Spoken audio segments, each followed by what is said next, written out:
توکلت علیک یا رب العالمین۔ ہماری آج کی بات چیت کو بہت احتیاط کے ساتھ سنا جائے، ٹھیک ہے؟ اسے کہ ہمیں کسی ایسے تاثر کو جنم نہیں دینا اور نہ ہی ہمیں ان چیزوں کو کسی ایسے تاثر کے زیر اثر دیکھنا ہے جہاں یہ محسوس ہو کہ ایک امیگرینٹ ویو ہے یا ایک نیشنل ویو ہے، ٹھیک ہے نا؟ ہم بات کر رہے ہیں ایز انوانر ہے، سویڈن میں مقیم، قیام پذیر، اور وہ خواہ سویڈش ہوں یا نان سویڈش ہوں، ٹھیک ہے نا، یا نیو کمرز ہوں، کیونکہ ہمارا مقصد یہاں نہ تو کسی پہ تنقید کرنا ہے ایز سچ، تنقید برائے تنقید، اور نہ ہی کسی کی بلا وجہ کی ستائش کرنا ہے، ٹھیک ہے نا؟ فیکٹس اینڈ فگرز کے ساتھ ہم لوگ بات کرتے ہیں کیونکہ ہمارا مقصد یہاں پر سیکھنا اور سکھانا ہے۔ تو جب ہم عموماً کسی کی برائی کرتے ہیں یا کسی کو تنقید کا نشانہ بناتے ہیں تو الٹیمیٹلی یہ سمجھا جاتا ہے کہ شاید ہم کسی اور کی طرفداری کر رہے ہیں، تو ہم یہاں ایک دفعہ پھر یاد دلا دیتے ہیں کہ ہم ایسا نہیں کر رہے، ٹھیک؟ اچھا، ایک امیگرینٹ کی نظر سے آپ دیکھیں گے تو فوری طور پر آپ کہیں گے کہ او یہ زیادتی ہے، یہ سویڈن کے اس روایتی تصور کو مسخ کیا جا رہا ہے، یہ سویڈش دشمنی ہے کہ اتنے زیادہ ریسسٹ ٹائپ کا قانون۔ بظاہر ایسا لگتا ہے کہ جو نیو کمرز امیگرینٹ ہوں ان کو لوور ویجز پر رکھا جائے، تو وہ جو ہمارا ایک لیک سامہیلت کا تصور تھا ایکویلٹی کا، وہ دفن ہو جاتا ہے۔ لیکن یہ بات اتنی سادہ نہیں ہے اور نہ ہی اتنی سمپل ہے۔ مجھے وہ وقت یاد ہے کہ جب ہم سویڈش پرائم منسٹر یہ چاہتے تھے کہ انگمار کارلسن صاحب جب سویڈن میں ایلن بوزاک صاحب تشریف لائے ساؤتھ افریقہ سے، جو ایک ورلڈ وائڈ مہم چلا رہے تھے آئسولیٹ ساؤتھ افریقہ، آئساک نامی تنظیم، تو اس سلسلے میں جب وہ سویڈن میں آئے تو انگمار کارلسن صاحب نے یہ کیا کہ پبلک اوپینین دیکھا جائے، سویڈش رائے عامہ کا خیال رکھا جائے اور قوم سے مشورہ کر لیا جائے۔ تو انہوں نے اس سلسلے میں ایسا کیا کہ تمام بڑی بڑی تنظیموں کو کہ آپ اپنے ہاں یہ ڈیبیٹ کریں اینڈ چیک اٹ آؤٹ۔ میں اس دور میں ویڈاندی سے منسلک تھا، آربیٹرناس نیکٹرہیتس فوربند امپلائیز سوبرائٹی آرگنائزیشن، یہ ایک 90 سالہ تنظیم تھی جو ورکرز میں الکوہلزم کو روکنے کے لیے بنائی گئی تھی۔ تو خوش قسمتی سے میری زندگی کا ایک بڑا حصہ ان کے ساتھ کام کرتے گزرا، جو ایلو کی لونتھاگا آرگنائزیشن کا ایک بڑا حصہ تھی۔ وہ آجر اور مزدور ہوتے ہیں نا، تو اس میں یعنی مزدور، ارن کرنے والے، لونتھاگا آرگنائزیشن، تنخواہ دار طبقہ۔ جس گروپ میں میری شمولیت ہوئی اس میں ایلن بوزاک صاحب خود تشریف لائے اور انہوں نے ایک بڑی موٹیویشنل جذباتی تقریر کی اور اس کے بعد وہاں ایک مباحثہ شروع ہو گیا۔ سارے ڈیلیگیٹس ایک ایک کر آئے، انہوں نے اپنے خیالات کا اظہار کیا اور اس کے بعد دلائل کے ساتھ اور جذبات کی آمیزش کے ساتھ بڑی بھرپور قسم کی تقریریں ہوئیں۔ ٹوٹل لوگ وہاں پر 48 تھے اور میرا نمبر بھی سب سے آخر میں آیا کیونکہ ہم لوگ ہوسٹ کر رہے تھے، اور شاید یہ بتانے کی اب ضرورت نہیں ہے کہ جہاں پر ایلن بوزاک صاحب خود آئے ہوئے تھے تو پرائم منسٹر کی نظر بھی اسی سیکشن پہ تھی کہ جہاں یہ شخص خود گیا ہے، تو وہاں رائے عامہ کو کس طرح سے اپنے حق میں ہموار کرتے ہیں۔ ایلن بوزاک صاحب وہاں پر خود تشریف فرما تھے اور بڑی زبردست قسم کی انہوں نے ایک موٹیویشنل تقریر کی، وہاں پر کالوں پر جو گوروں کے ظلم تھے اور کس طرح سے یہ اپارٹھیڈ کا نظام چل رہا ہے اور کتنا ظلم ہو رہا ہے، لہٰذا اس گوری حکومت کے ساتھ بالکل ٹوٹل بائیکاٹ کیا جائے، اور ساتھ ہی ساتھ انہوں نے اپنی کوششوں کا ذکر کیا اور اپنی کامیابیوں کا کہ کن کن ممالک سے وہ ہوتے ہوئے آئے ہیں اور سویڈن کو وہ کتنی اہمیت دیتے ہیں وغیرہ وغیرہ۔ پرائم منسٹر یہ چاہتے تھے کہ انہیلت ایک یونانیمس ڈیسیجن، یعنی 100% اکثریت سے فیصلہ کیا جائے، جو بھی فیصلہ ہو وہ ڈیوائیڈڈ نہ ہو۔ تو ہر طرف سے انہیں یس یس یس یس یس مل رہا تھا، اور ہمارے سیکشن میں آ کر بات چیت رک گئی، اور اس کی وجہ تسمیہ میں تھا، اور میرا یہ پوائنٹ آف ویو تھا کہ بائیکاٹ نہیں ہونا چاہیے، اگر دوسرے ممالک کر رہے ہیں تو ہمیں اندھی تقلید کرنے کے بجائے اپنے مفادات کو سامنے رکھنا چاہیے۔ اور جس طرح سے میں پہلے بھی بتا چکا ہوں کہ اولف آدلسن صاحب نے مجھے کیا سکھایا تھا کہ ہمیں واک اوور نہیں لینے چاہیے بلکہ ایک مضبوط موقف کے ساتھ آگے بڑھنا چاہیے۔ تو یہ ایک قسم کا میرا بھی ٹیسٹ تھا، ایک میزبان ہوتے ہوئے اور ان کے سامنے جہاں 47 لوگوں نے یس کیا، وہاں انہی کے منہ پر آ کر سویڈش پوائنٹ آف ویو اپنے انداز میں بیان کرتے ہوئے میں نے آئسولیٹ ساؤتھ افریقہ کی اس تحریک کی مخالفت کی، اور وہاں یہ ثابت کرنے کی کوشش کی کہ نہ صرف یہ کہ آپ کی یہ تجویز جو ہے وہ افریقن یہ بلالی لوگ جو ہیں ان کے حق میں انتہائی مضر ثابت ہوگی بلکہ خطرناک ثابت ہوگی، بلکہ اس سے سویڈن کو بھی بہت نقصان پہنچے گا۔ تو اگر بالفرض ہم آپ کی مدد بھی کریں اور آپ کو فائدہ بھی نہ ہو اور پھر ہمارا نقصان بھی ہو تو یہ کہاں کی دوستی ہے؟ تو میں نے اپنی بات چیت کا آغاز یہاں سے کیا کہ جس دن ایک گورے کے ناشتے میں 2 بیکنز کی جگہ 1 بیکن ہوگا، 2 بوائل انڈوں کی جگہ 1 بوائل انڈا ہوگا، اور جوس اور دودھ ایک ساتھ لینے کے بجائے ان میں سے اسے ایک چننا پڑے گا، اس وقت تک لاکھوں کالے بھوک سے مر چکے ہوں گے۔ اگر میں آپ کی اس بات پہ یقین کر لوں کہ وہاں کی معاشرت اس وقت اتنی درگوں حالت میں ہے کہ کالے کا کوئی رائٹ ہی نہیں ہے، ہر چیز پہلے گورے کو، اس جملے سے یقیناً پورے ہال میں سناٹا چھا گیا۔ اور اس کے بعد پھر میں نے کہا کہ اگر سویڈن اپنی مصنوعات ساؤتھ افریقہ کو نہیں بیچے گا تو کیا اس کا مطلب ہے کہ کوئی اور نہیں بیچے گا؟ وہ بلیک مارکیٹ سے لیں گے، دے افورڈ اٹ، ان کے پاس پیسے کی کمی نہیں ہے، کیلیبری میں سونے اور ہیروں کی کانیں ہیں، تو ان کو بلیک مارکیٹ سے لینے میں کون روک سکے گا؟ وہ دگنی تگنی اور 4 گنی اور 100 گنی زیادہ قیمت بھی دے سکتے ہیں۔ غریب ملک نہیں ہے بنیادی طور پر، اور اس ملک کے جتنے بھی اثاثے ہیں 80% اثاثے جو ہیں وہ صرف 20% لوگوں میں بٹے ہوئے ہیں، اور ان میں سے بھی 8% لوگ جو ہیں وہ ان تمام چیزوں کے مالک ہیں۔ اب یہی آپ کو ایلن بوزاک صاحب مجھے بتانا پڑے گا کہ وہ گورے ہیں، تو آپ حقیقتاً کس کی حمایت میں تشریف لائے ہیں اور کس کی مخالفت کر رہے ہیں؟ اور دوسری طرف یہ کہ آپ سویڈن کے ساتھ کس قسم کی دوستی نبھا رہے ہیں؟ اگر ہم اپنا ٹریڈ ساؤتھ افریقہ کے ساتھ روک دیں اس وقت تو آپ کو اندازہ ہے ہمارے ہاں کتنی ان امپلائمنٹ پھیلے گی، ہماری ان فیکٹریوں پر کیا اثر ہوگا اس کا، وہ لوگ جو ساؤتھ افریقہ کے ساتھ کاروبار کر رہے ہیں ان کے کاروبار کا کیا انجام ہوگا۔ بہت ساری ایسی چیزیں ہیں جن کے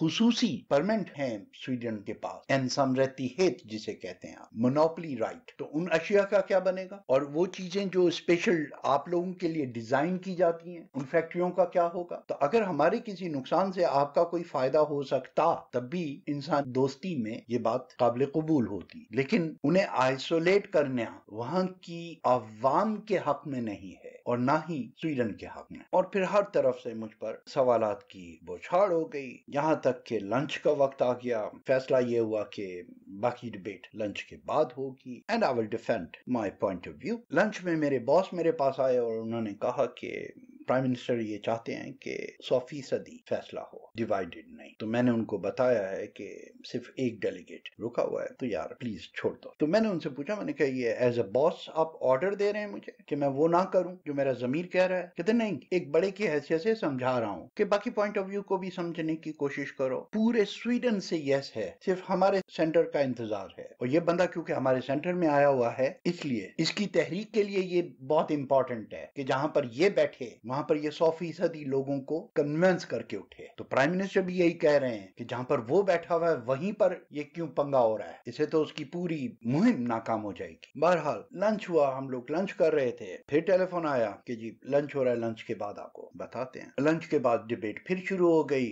ہر طرف سے پریشر، کوسچن۔ اس دوران پرائم منسٹر کا فون آیا اور پرائم منسٹر نے کہا کہ کیا بات ہے؟ انہوں نے بتایا کہ جی ڈیبیٹ ابھی تک چل رہی ہے۔ کہتے ہیں مسئلہ کیا ہے، اس کا پوائنٹ آف ویو کیا ہے؟ انہوں نے جب میرا پوائنٹ آف ویو بتایا، پرائم منسٹر نے تھینک یو کہہ کے فون بند کر دیا اور پریس کانفرنس میں جا کر فوری طور پہ اعلان کر دیا کہ ہم اس کا ساتھ نہیں دے رہے اور ہم بائیکاٹ میں شامل نہیں ہو رہے، کیونکہ نہ تو یہ ان لوگوں کے حق میں ہے اور نہ ہی سویڈن کے حق میں ہے۔ اور اس کے بعد انہوں نے آف کورس فون کیا کہ میں نے یہ آرڈر کر دیا ہے کہ یہ جو ٹیبلوئڈ چھپ رہے ہیں سب سے پہلے آپ لوگوں کے پاس پہنچے. I thank you very much to lead me to very justified decision. الحمدللہ. تو میرے باس وہاں سے بھاگے بھاگے آئے اور میں پوڈیم پر ہی کھڑا ہوا تھا, سوالات کے جواب دے رہا تھا. انہوں نے اس مہمان کا کوئی خیال نہیں کیا, مجھے وہیں پر گود میں اٹھا لیا اور وہ ذرا کچھ اسکونس کا ٹائپ کی زبان بولتے تھے, تو گڑابنڈو ہر ریڈ دیٹ واز اللہ. Kid, you saved us all.